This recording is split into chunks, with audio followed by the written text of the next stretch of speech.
I want to start with a logic puzzle, not a trick question, not a riddle designed to make you feel clever. Just a simple logic puzzle that describes something that actually happened this week, something that happened in real life, between real-world leaders, in a conflict that has killed hundreds of thousands of people. Here it is.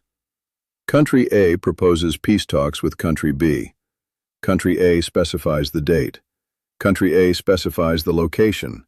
Country A describes the talks as direct negotiations without preconditions. Country B immediately says yes. It sends its president, its defense minister, its foreign minister, its presidential chief of staff. It shows up at the agreed location on the agreed date. Then Country A sends a substitute, not its president, a cultural aide. The talks produce nothing. A second round is scheduled, same result. Then, days later, Country A's leader appears on television and says, "How can any such summit meetings be conducted in such circumstances? What shall we talk about?" Country A proposed the talks. Country A said there is nothing to talk about. Now for the question. What do you call a country that proposes peace talks and then says there is nothing to talk about? Country A is Russia. Country B is Ukraine. And Zelensky, the man who flew to Turkey, who sent his whole team, who offered Istanbul, the Vatican, and Switzerland, has a word for what Russia just did. You'll hear it at the end of this video. I promise it's worth waiting for. Let's start from the beginning. Part 1. The proposal. How Russia created the trap it fell into. This story begins not in Istanbul, but in Moscow, on the night of May 10, 2026. It begins with a problem Russia had to solve.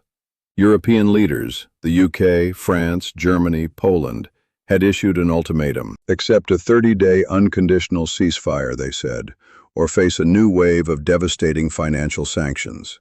The kind of sanctions that would genuinely deepen Russia's economic isolation beyond what the current regime had achieved. Russia faced a choice: accept the ceasefire demand and appear to be bowing to Western pressure, or reject it and trigger sanctions that its already strained economy could ill afford. Neither option was attractive. So Putin chose a third path. He gathered Russian state television cameras at an unusual hour, late in the evening on May 10th, and made an announcement. Russia, he said, was prepared for direct peace talks with Ukraine, without preconditions, starting May 15th in Istanbul. Read this move carefully, because it is sophisticated.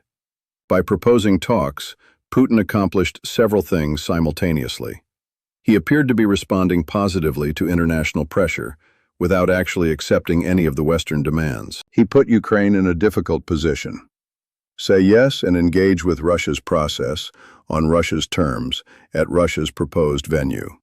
Or say no and appear to be the obstacle to peace. He bought time. The European sanctions ultimatum was tied to whether Russia was engaging with peace efforts. Proposing talks gave Russia a way to argue. We're at the negotiating table. How can you sanction us? It was elegant, it was calculated, and it worked, for a while, until Zelensky called Russia's bluff.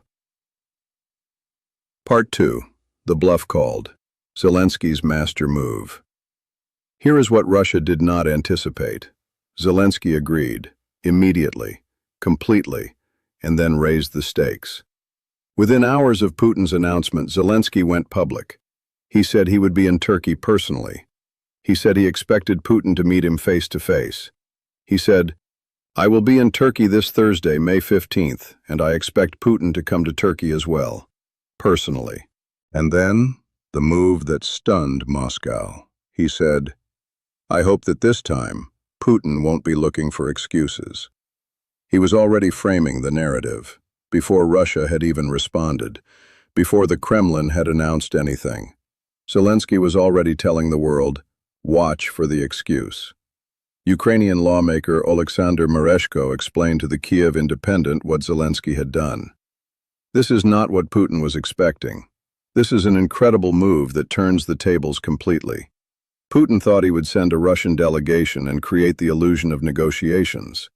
But now, because of this move by Zelensky, he is faced with a dilemma which cannot be solved. The dilemma was precisely constructed. If Putin goes to Istanbul, he appears on equal footing with Zelensky, a man Russia has called illegitimate, a man Russia has said is only suitable for signing a capitulation. Sitting across from him as an equal on a global stage is, in Russian political terms, an admission that Zelensky has standing, that Ukraine's leader is real, that Russia's war against him is not the liberation of a puppet state, but a conflict between two recognized governments. That is a narrative disaster for Moscow. If Putin doesn't go, he proves to the entire world that Russia's midnight proposal of direct talks was theater, that Russia does not actually want to negotiate, that the man who launched this war is unwilling to face the man defending against it. That is a credibility disaster for Moscow. There was no exit. Zelensky had closed both doors with a single yes and a single appearance in Turkey. Part 3. The 5 days of silence. How Russia stalled. For 5 days, the Kremlin said nothing definitive. Not yes, not no, not who would attend. Just silence.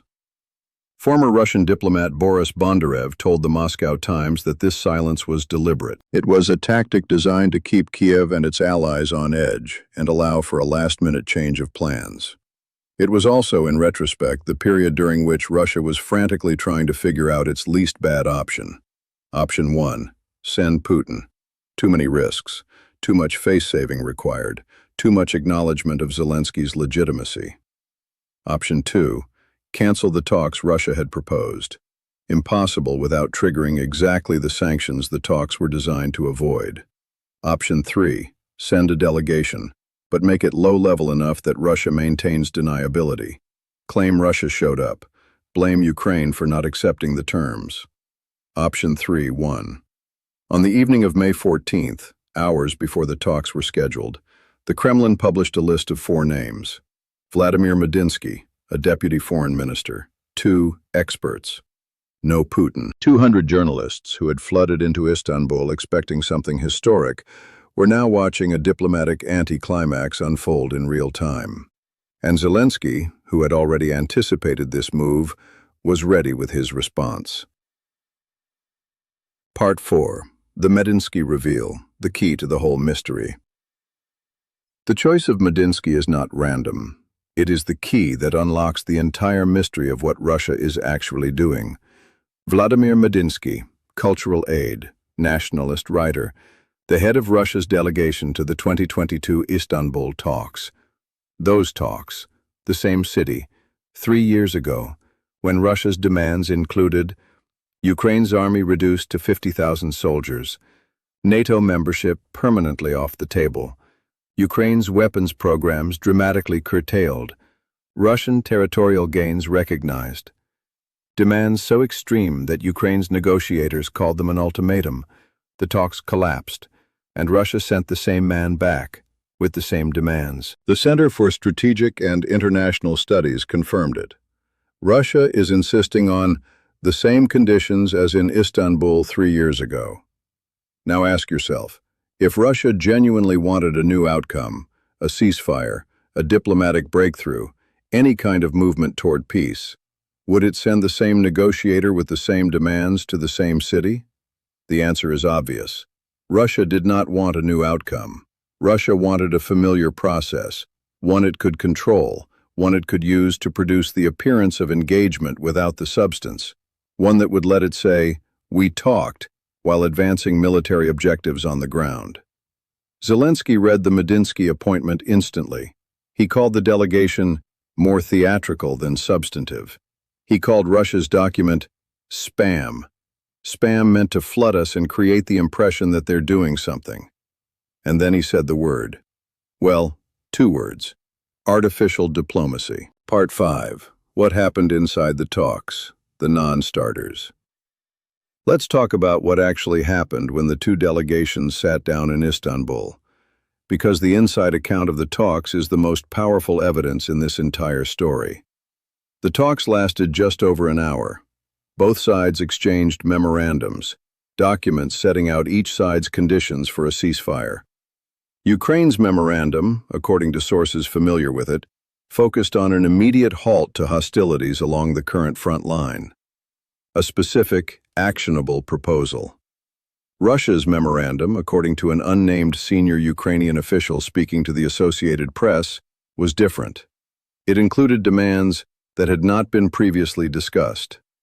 It called for Ukrainian forces to withdraw from large swaths of territory they currently control. It demanded a complete ceasefire, but only after Ukraine's withdrawals. In other words, give us what we want, then we'll stop shooting. The Ukrainian official said the Russian delegation deliberately wants to throw non-starters on the table in order to walk away from today's meeting without any results. Deliberately. That word is crucial. It means the Russian team did not put these demands on the table because they thought Ukraine might accept them. They put them there because they knew Ukraine would reject them. The goal was not agreement. The goal was rejection. So Russia could then say Ukraine walked away. This is the game inside the game. Russia performing the motions of negotiation, the venue, the delegation, the exchange of memorandums, while ensuring that the memorandums contain conditions designed to prevent any outcome. Artificial diplomacy. Zelensky named it precisely, because it is a precise thing. Part 6. Putin's "What is there to talk about?" the punchline of the week. And then, days after the Istanbul talks produced nothing, Putin appeared before his officials and delivered the statement that completes the picture. He was talking about Ukraine's drone strikes on Russian railway infrastructure in Kursk and Bryansk. A train had derailed. 7 people were killed. He called the attacks terrorist acts. And then he said, apparently without irony, apparently without recognizing what he was doing, this: "How can any such summit meetings be conducted in such circumstances? What shall we talk about?" Let me play this back slowly. Putin proposed the Istanbul talks. Putin specified the venue, the date, the format. Putin sent a delegation with a document full of non-starters designed to be rejected. The talks produced nothing. And then Putin said, "What is there to talk about?" The man who proposed the talks is now the man saying there is nothing to discuss. The man who gathered state television cameras in the middle of the night to announce Russia's commitment to direct negotiations is now asking, with apparent sincerity, "What shall we talk about?" This is not just a contradiction. It is a complete circuit. Russia proposed the process. Russia sabotaged the process. Russia then used the failure of the process to justify not engaging in the process. It is circular reasoning at the highest levels of geopolitics. And it is, in the precise language that Zelensky has applied to it, exactly artificial. Part 7. Zelensky's response framework, the counterplay. Now let's look at what Zelensky is doing in response to all of this.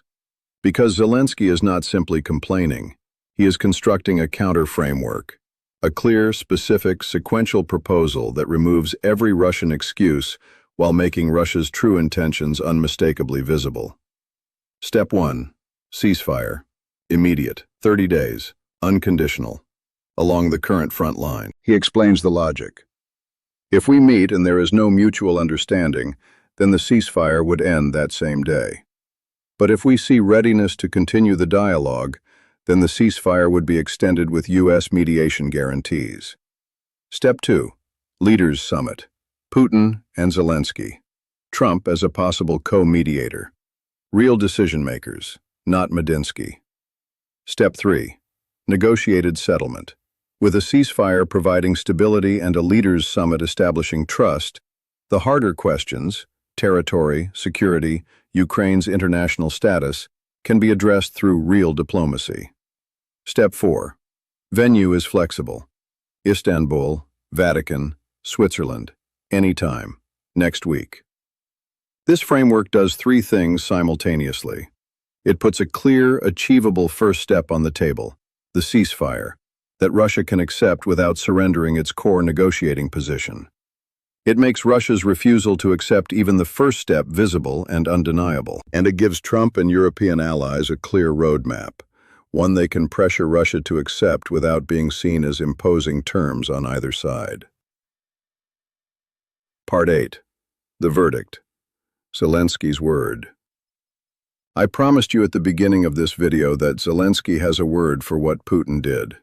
Actually, he has several. He called it a political performance. He called it artificial diplomacy. He called the Russian ceasefire document spam. He called the talks, both rounds of them, no different from the 2022 Istanbul talks that failed. But there is one more word, one that Zelensky used before any of the Istanbul talks happened, before he flew to Ankara, before he sent his delegation, before he made his offer of Istanbul, Vatican, Switzerland. He used it when he was asked about Putin's midnight announcement of direct talks. When he was asked whether he thought Russia was serious, he said he hoped Putin won't be looking for excuses. That word, excuses, it was the word that predicted everything. The railway strikes as an excuse, the low-level delegation as an excuse, the circumstances as an excuse, the what is there to talk about as an excuse. Zelensky saw it before it happened, because he has seen it before. At Minsk, at the Easter ceasefire, at the Victory Day truce, at every moment when Russia offered the form of engagement while ensuring the substance would be impossible. Putin proposed peace talks, then said there was nothing to talk about. Zelensky has a word for that, several of them, and every single one is correct. Closing. The answer to the puzzle. Let me close by going back to the beginning, back to the logic puzzle. Country A proposes peace talks, specifies the date, specifies the location, says no preconditions. Country B shows up, sends its president to the neighboring city, sends its defense minister and foreign minister and presidential chief of staff, offers Istanbul, the Vatican, Switzerland, offers next Monday.